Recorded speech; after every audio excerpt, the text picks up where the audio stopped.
ಕೊನೆಗೂ ಮಣಿಪುರದ ಜನತೆಯ ಕ್ಷಮೆಯಾಚಿಸಿದ ಸಿಎಂ ಬಿರೇನ್ ಸಿಂಗ್. ಇಷ್ಟೆಲ್ಲ ವಿನಾಶ ಆದ ಬಳಿಕ ಮಣಿಪುರ ಸಿಎಂ ನಿದ್ದೆಯಿಂದ ಎಚ್ಚೆತ್ತರೆ 1.5 ವರ್ಷ ಹಿಂಸೆ ತಡೆಯಲು ವಿಫಲರಾಗಿ ಸ್ವತಃ ಹಿಂಸೆ ಪ್ರಚೋದಿಸಿದ ಆರೋಪ ಹೊತ್ತುಕೊಂಡಿದ್ದರು. ಇನ್ನು ಅವರು ಸಿಎಂ ಕುರ್ಚಿಗೆ ಅಂಟಿಕೊಂಡಿರೋದು ಯಾಕೆ? ಈಗ ಕ್ಷಮೆ ಕೋರುತ್ತಿರುವ ಹಿಂದಿರುವ ರಾಜಕೀಯವೇನು? I feel regret and want to say sorry. Lost their loved one. Many people left their homes. I hope with the coming of the new year 2025, the normalcy in the state, I feel regret and want to say sorry to the people of the state for what happening till today, since last 3rd May. Many people lost their loved one. Many people left their homes. So I really feel regret, and I would like to apologize to the whole.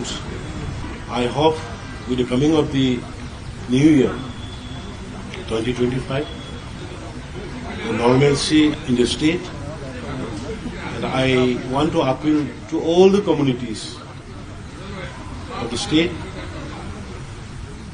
Whatever happens. We have to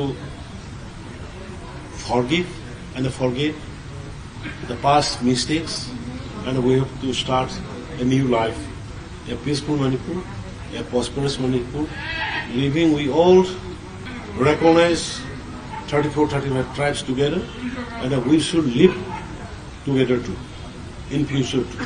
ವರ್ಷ ಮುಗಿಯುತ್ತಿದೆ, ಆದರೆ ಮಣಿಪುರದ ಹಿಂಸಾಚಾರ ಇನ್ನೂ ಮುಗಿದಿಲ್ಲ. ಜನಾಂಗೀಯ ಘರ್ಷಣೆಯಿಂದ ನಲುಗಿರುವ ಮಣಿಪುರ ಇನ್ನೂ ಸುಧಾರಿಸಿಕೊಂಡಿಲ್ಲ. 1.5 ವರ್ಷವಾದರೂ ರಾಜ್ಯದಲ್ಲಿ ಘರ್ಷಣೆ ನಡೆಯುತ್ತಲೇ ಇದೆ. 2023ರ ಮೇ ತಿಂಗಳಲ್ಲಿ ಪ್ರಾರಂಭಗೊಂಡಿದ್ದ ಜನಾಂಗೀಯ ಘರ್ಷಣೆ ಇನ್ನೂ ನಿಂತಿಲ್ಲ. ಹಿಂಸಾಚಾರದಲ್ಲಿ ಈವರೆಗೆ 180ಕ್ಕೂ ಹೆಚ್ಚು ಮಂದಿ ಜೀವ ಕಳೆದುಕೊಂಡಿದ್ದರು. ಹಿಂಸೆಯನ್ನ ನಿಲ್ಲಿಸುವಲ್ಲಿ ರಾಜ್ಯದ ಮತ್ತು ಕೇಂದ್ರದ ಎರಡೂ ಕಡೆಗಳ ಬಿಜೆಪಿ ಸರ್ಕಾರ ಸಂಪೂರ್ಣವಾಗಿ ವಿಫಲಗೊಂಡಿವೆ. ಮುಖ್ಯಮಂತ್ರಿ ಬಿರೇನ್ ಸಿಂಗ್ ಅವರು ಹಿಂಸಾಚಾರಕ್ಕೆ ನೇರ ಹೊಣೆ ಎಂದು ಬಿಜೆಪಿ ಶಾಸಕರೇ ಸೇರಿದಂತೆ ಹಲವರು ಹೇಳಿದ್ರು. ಅವರು ಇನ್ನೂ ತಮ್ಮ ಕುರ್ಚಿಯನ್ನ ಬಿಟ್ಟುಕೊಟ್ಟಿಲ್ಲ. ಪ್ರಧಾನಿ ಮೋದಿ ಅವರು ಇದುವರೆಗೂ ಮಣಿಪುರಕ್ಕೆ ಒಂದೇ ಒಂದು ಭೇಟಿ ನೀಡಿಲ್ಲ. ಇದೆಲ್ಲದರ ಮಧ್ಯೆ 2025ರ ಹೊಸ ವರ್ಷಕ್ಕೆ ಮುನ್ನ ಮಣಿಪುರ ಮುಖ್ಯಮಂತ್ರಿ ಎನ್ ಬಿರೇನ್ ಸಿಂಗ್ ರಾಜ್ಯದ ಜನತೆಯ ಕ್ಷಮೆ ಕೇಳಿದ್ದಾರೆ. ರಾಜ್ಯದಲ್ಲಿ ನಡೀತಾ ಇರುವ ಸಂಘರ್ಷಗಳನ್ನು ಉಲ್ಲೇಖಿಸಿ ಅವರು ಕ್ಷಮೆ ಕೇಳಿದ್ದು 2025ರಲ್ಲಿ ರಾಜ್ಯದಲ್ಲಿ ಶಾಂತಿ ನೆಲೆಸುವ ವಿಶ್ವಾಸ ವ್ಯಕ್ತಪಡಿಸಿದ್ದಾರೆ. ಮಾಧ್ಯಮಗಳ ಜೊತೆ ಮಾತನಾಡಿದ ಅವರು 2024 ಮಣಿಪುರಕ್ಕೆ ದುರದೃಷ್ಟಕರ ವರ್ಷವಾಗಿದೆ. ಕಳೆದ ವರ್ಷ ಮೇ 3ರಿಂದ ಇದುವರೆಗೆ ರಾಜ್ಯದಲ್ಲಿ ನಡೆದಿರುವ ಘಟನೆಗಳಿಗೆ ನಾನು ರಾಜ್ಯದ ಜನತೆಯ ಬಳಿ ಕ್ಷಮೆ ಕೇಳುತ್ತೇನೆ. ಅನೇಕ ಜನ ತಮ್ಮ ಪ್ರೀತಿ ಪಾತ್ರರನ್ನ ಕಳೆದುಕೊಂಡಿದ್ದಾರೆ. ಸಾವಿರಾರು ಜನ ತಮ್ಮ ಮನೆ ತೊರೆದಿದ್ದಾರೆ. ಈ ಬಗ್ಗೆ ನನಗೆ ತುಂಬಾ ವಿಷಾದವಿದೆ. ಇದಕ್ಕಾಗಿ ನಾನು ಜನರ ಬಳಿ ಕ್ಷಮೆ ಕೇಳುತ್ತೇನೆ. ಆದರೆ ಕಳೆದ 3-4 ತಿಂಗಳಿನಿಂದ ರಾಜ್ಯದಲ್ಲಿ ಪರಿಸ್ಥಿತಿ ಸಹಜ ಸ್ಥಿತಿಗೆ ಮರಳುತ್ತಿದೆ. 2025ರಲ್ಲಿ ರಾಜ್ಯದಲ್ಲಿ ಸಂಪೂರ್ಣವಾಗಿ ಶಾಂತಿ ನೆಲೆಸುತ್ತದೆ ಎಂದು ನಾನು ವಿಶ್ವಾಸ ಹೊಂದಿದ್ದೇನೆ ಎಂದಿದ್ದಾರೆ. ರಾಜ್ಯದ ಜನತೆಗೆ ಮನವಿ. ರಾಜ್ಯದ ಎಲ್ಲಾ ಸಮುದಾಯದ ಜನತೆಗೆ ನಾನು ಮನವಿ ಮಾಡುತ್ತೇನೆ. ಹಿಂದೆ ನಡೆದಿರುವ ಎಲ್ಲ ಕಹಿ ಘಟನೆಗಳನ್ನು ಮರೆಯಬೇಕು, ತಪ್ಪುಗಳನ್ನು ಕ್ಷಮಿಸಬೇಕು. ಶಾಂತಿಯುತ ಮತ್ತು ಸಮೃದ್ಧ ಮಣಿಪುರ ನಿರ್ಮಾಣ ಮಾಡಲು ಹೊಸ ಜೀವನ ಪ್ರಾರಂಭಿಸಬೇಕು. ಮಣಿಪುರದ ಎಲ್ಲ 35 ಬುಡಕಟ್ಟು ಸಮುದಾಯದ ಜನತೆ ಸಾಮರಸ್ಯದಿಂದ ಬದುಕಬೇಕು ಎಂದು ಕರೆ ನೀಡಿದ್ದಾರೆ. ಎರಡೂ ಜನಾಂಗಗಳ ನಡುವೆ ಇತ್ಯರ್ಥಕ್ಕೆ ಯಾವುದೇ ಪ್ರಯತ್ನ ನಡೆಸದೆ ಶಾಂತಿಯ ಆಶಾಭಾವ ಇಡೋದು ಎಷ್ಟು ದೊಡ್ಡ ಮೂರ್ಖತನ. ಮುಖ್ಯಮಂತ್ರಿ ಬದಲಾಗುವವರೆಗೂ ಶಾಂತಿ ನೆಲೆಸಲು ಸಾಧ್ಯವಿಲ್ಲ ಎಂದು ಅನೇಕರು ಹೇಳಿದ್ದರು. ಕುರ್ಚಿಯನ್ನು ಬಿಡದ ಮುಖ್ಯಮಂತ್ರಿ ಬಿರೇನ್ ಸಿಂಗ್ ಇದೀಗ ಯಾವ ನೈತಿಕ ಅಧಿಕಾರದಿಂದ ಶಾಂತಿಯ ಕರೆ ನೀಡ್ತಾ ಇದ್ದಾರೆ? ಸಾಂವಿಧಾನಿಕ ಹುದ್ದೆಯಲ್ಲಿ ಕುಳಿತುಕೊಂಡು ರಾಜ್ಯದ ಎಲ್ಲಾ ಜನರ ನಾಯಕರಾಗಬೇಕಿದ್ದ ಮುಖ್ಯಮಂತ್ರಿಗಳು ಒಂದು ನಿರ್ದಿಷ್ಟ ಸಮುದಾಯದ ಪರವಾಗಿ ನಿಂತು ಅವರನ್ನ ಬೆಂಬಲಿಸುತ್ತಿರುವುದಾಗಿ ಹಲವು ವರದಿಗಳು ಹೊರಬಂದರೂ ಅವರು ಇನ್ನೂ ರಾಜೀನಾಮೆ ನೀಡಿಲ್ಲ. ಸ್ವತಃ ಮುಖ್ಯಮಂತ್ರಿಯೇ ಬಾಂಬ್ ಬಳಸಲು ಆದೇಶ ನೀಡಿದರು ಎಂಬ ವರದಿಯೂ ಬಂದಿತ್ತು.